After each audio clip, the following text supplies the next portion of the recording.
அஸ்ஸலாமுஅலைக்கும். இன்னைக்கான வீடியோவில் எதை பற்றி பார்க்க போகிறோம் அப்படின்னா, நம்ம நாட்டிலேயே பணம் அடிக்கிற மிஷின் இருக்குது.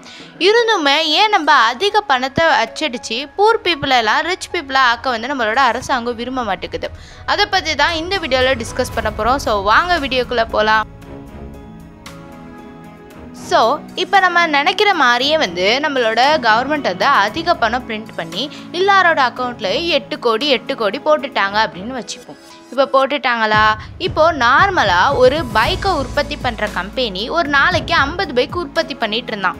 இப்போ பணம் கவர்மெண்ட் அதிகமாக எல்லாரோட அக்கௌண்ட்டில் போட்டனால ஸோ நிறைய பேர் பைக் வாங்க ஆரம்பிச்சிட்டாங்க. ஸோ ஒரு நாளைக்கு 50 பைக் விற்கிறவன் 5000 விற்க ஆரம்பித்தான். அப்போ 5000 பைக் விற்கும்போது அதை தயார் பண்ணணும், அதை உருவாக்கணும்ல. அதுக்கான நிறைய டூல்ஸ் வாங்க வேண்டியது இருக்கும். இதே மாதிரி நிறைய பைக் கம்பெனிக்காரனும் என்ன பண்ணுவான், நிறைய டூல்ஸ் வாங்கி நம்ம அதிகமாக உற்பத்தி அதிகப்படுத்துறதுக்கான நிறைய டூல்ஸ்லாம் வாங்குவானோ. அப்போ டூல்ஸ் வாங்கும்போது ஆட்டோமேட்டிக்காக டூல்ஸோட ரேட் இன்க்ரீஸ் ஆகும். டூல்ஸோட ரேட் இன்க்ரீஸ் ஆகிறனால பைக்கோட ரேட்டும் ஆட்டோமேட்டிக்காகவே இன்க்ரீஸ் ஆகும்.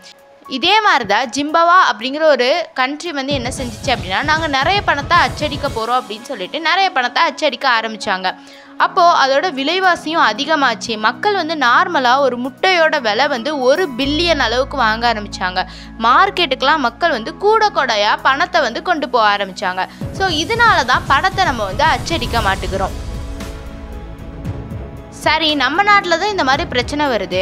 ஏற்றுமதி இறக்குமதிக்கெலாம் நம்ம ஈஸியாக பொருட்களை வாங்கலாம்ல அதிக பணத்தை வச்சு அப்படின்னு உங்களுக்கு கொஸ்டின் தோணுச்சு அப்படின்னா, நம்ம அமெரிக்காவில் ஒரு ஐஃபோன் வாங்குறதா இருந்தால் இந்தியனோட கரன்சியை அமெரிக்கா கரன்சி டாலராக மாற்றி தான் நம்ம பொருட்களை வாங்குவோம். அந்த மாதிரி அமெரிக்காவும் இந்தியாவில் ஏதாச்சும் ஒரு பொருட்கள் வாங்கணும் அப்படின்னா அவன் டாலரை இந்தியா ருப்பீஸாக வாங்கி தான் வாங்குவான்.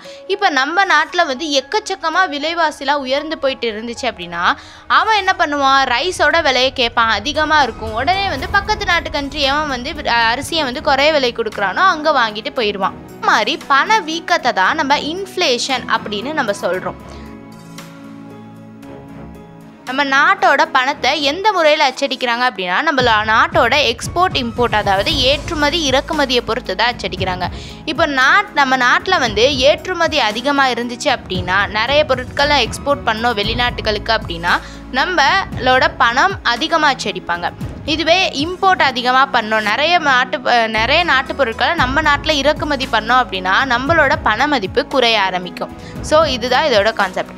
உங்களுக்கு இந்த வீடியோ பிடிச்சிருக்குன்னு நம்புகிறேன். அப்படி புரிஞ்சிருந்துச்சுன்னா நம்ம சேனலை மறக்காமல் லைக் அண்ட் சப்ஸ்கிரைப் பண்ணுங்கள். அடுத்த வீடியோவில் சந்திக்கலாம். அஸ்ஸலாமு அலைக்கும்.